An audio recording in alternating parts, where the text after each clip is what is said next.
अस्सलामुअलैकुम। आज के लेक्चर में हम पढ़ेंगे what is process scheduling.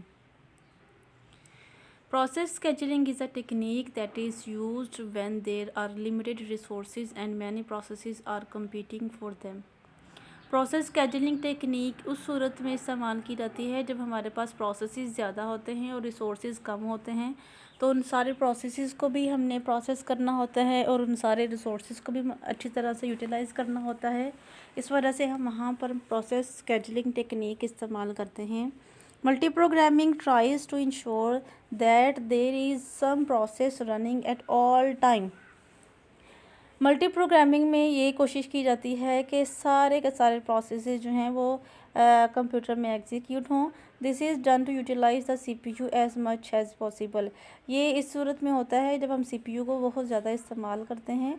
In time sharing system the CPU switches so frequently between jobs that the user does not feel that the machine is being shared by many processes और even many users. जो हमारे पास time sharing system होता है, वो उस time sharing system में CPU जो होता है एक जॉब से दूसरी जॉब पर इतनी फ्रीक्वेंटली, इतने जल्दी जल्दी वो स्विच हो रहा होता है कि ऐसे महसूस होता है कि वो सारे के सारे यूज़र्स को, सारे के सारे प्रोसेसेस को इंटरटेन कर रहा है। If the system has more than one processor, अगर एक सिस्टम में एक से ज़्यादा प्रोसेसर होता है, then it is possible to execute more than one process at the same time. तो इस सूरत में पॉसिबल है कि एक से ज़्यादा प्रोसेसेस जो हैं वो सिस्टम में एग्जीक्यूट हो सकें। In a single processor system only one process can be executed at any given time.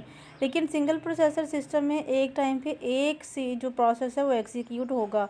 If there are more processes than processor, अगर प्रोसेसर्स की निस्बत ज़्यादा प्रोसेसेस हैं कंप्यूटर में, then the operating system must schedule the processes. तो operating system को ज़रूरी है कि वो शेड्यूल बनाए कि वो किस तरह से इन सारे प्रोसेसेस को हैंडल करे। It means that some processes will be executed. इसका मतलब है कि कुछ प्रोसेसेस जो हैं वो एग्जीक्यूट होंगे and others will have to wait, और कुछ प्रोसेसेस को वेट करना पड़ेगा। There are many strategies for deciding which process should be assigned the CPU. इसमें हमारे पास बहुत सारी टेक्निक्स हैं, बहुत सारी स्ट्रेटजीज़ हैं जिसमें ये डिसाइड किया जाता है कि कौन सा प्रोसेस सीपीयू के पास जाएगा। तो पहली है हमारे पास ये जो है स्केजुलिंग क्यूज़। शेड्यूलिंग के लिए कुछ क्यूज़ का इस्तेमाल किया जाता है। इसमें हमारे पास 3 तरह की क्यूज़ हैं: job queue, ready queue, waiting queue. Job queue क्या होता है? Each entering process goes into job queue. जैसे ही कि नया प्रोसेस हमारे कंप्यूटर में, हमारे सिस्टम में एंटर होता है, वो जॉब क्यू में चला जाता है, मीन्स वो हार्ड डिस्क में आ जाता है। ठीक है। The processes in job queue resides in secondary storage. जो प्रोसेसेस जॉब क्यू में होते हैं वो सेकेंडरी स्टोरेज में होते हैं। ठीक है, सेकेंडरी स्टोरेज में वो जॉब्स होती हैं। And await the allocation of main memory, और ये वेट कर रही होती हैं कि कब उसको मेन मेमोरी एलोकेट की जाए। आपको पता है ना कि जब तक प्रोसेस मेन मेमोरी में जो है वो लोड नहीं होगा, तब तक वो सीपीयू के पास फर्दर प्रोसेसिंग के लिए नहीं जा सकता। तो अगर वो कोई प्रोसेस सीपीयू के पास जाना चाहता है तो उसको मेन मेमोरी में लोड होना पड़ेगा। तो जैसे ही कोई नया प्रोसेस बनता है या नया प्रोसेस हमारे सिस्टम में एंटर होता है, वो कहाँ होता है? वो जॉब क्यू में होता है। उसके बाद हमारे पास है रेडी क्यू। रेडी क्यू में जो प्रोसेस होता है वो किधर होता है? मेन मेमोरी में। The set of all processes that are in main memory, ऐसे प्रोसेसेस जो कि मेन मेमोरी में होते हैं, and are waiting for CPU, और सीपीयू टाइम के लिए वेट कर रहे होते हैं, वो कहाँ होते हैं? वो रेडी क्यू में होते हैं। Waiting queue, the set of all processes waiting for allocation of certain input output devices are keeped in waiting queue. अच्छा, कोई ऐसे प्रोसेसेस जिनको सीपीयू की ज़रूरत नहीं है लेकिन उनको इनपुट और आउटपुट डिवाइसेस की ज़रूरत है, और फ़िलहाल इनपुट और आउटपुट डिवाइसेस जो हैं वो मसरूफ़ हैं कहीं और किसी और प्रोसेस के लिए, तो ऐसे प्रोसेसेस को फिर वेटिंग क्यू में रखा जाता है कि जैसे ही इनपुट और आउटपुट डिवाइसेस उनको एलोकेट की जाएँ तो वो वेटिंग क्यू से भी हट जाएंगे और इनपुट और आउटपुट डिवाइसेस को यूटिलाइज़ करना स्टार्ट कर देंगे। Process migration between various queues. Migration का मतलब है मूव करना। अब एक क्यू से दूसरी क्यू की तरफ जो मूवमेंट होती है, जो स्विचिंग होती है, उसको हम प्रोसेस माइग्रेशन कहते हैं। ठीक है, प्रोसेस माइग्रेशन, प्रोसेसेस की माइग्रेशन बिटवीन वेरियस क्यूज़, एक क्यू से दूसरी क्यू के दरमियान जो स्विचेस होती हैं, जो अदला बदली होती है, उसको हम प्रोसेस माइग्रेशन कहते हैं। During its life time, life time का मतलब है जब तक वो प्रोसेस हमारे सिस्टम में है तब तक उसकी लाइफ है, लेकिन जैसे ही उसकी एग्जीक्यूशन कंप्लीट हो जाएगी, उसको हम फिनिश कर देंगे तो उसकी लाइफ ख़त्म हो जाएगी।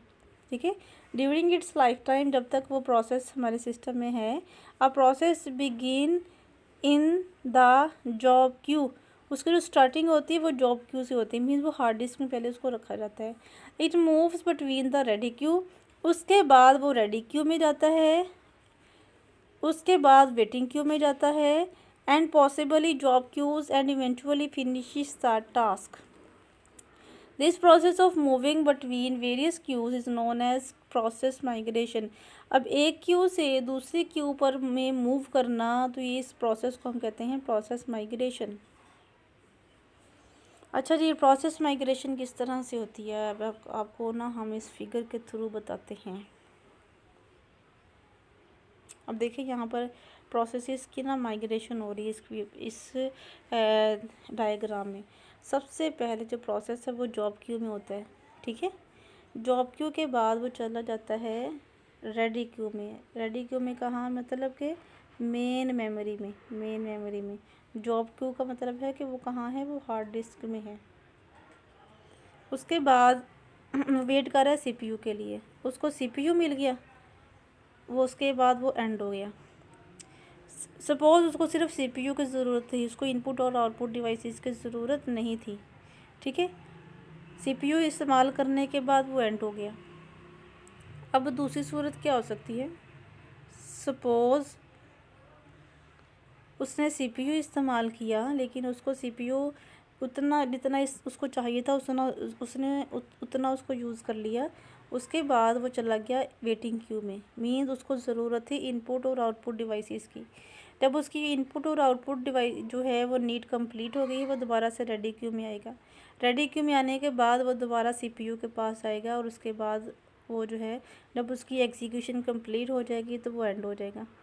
और अगर सपोज़ वो जो प्रोसेस है वो लेंथी है, तो एक टाइम में उसकी सीपीयू की नीड पूरी नहीं हो रही, तो उसको वापस जो है वो हो सकता है कि रेडी क्यू में वेट करना पड़े, या कोई इंटरप्ट आ गई है इस वजह से उसको रेडी क्यू में वेट करना पड़े।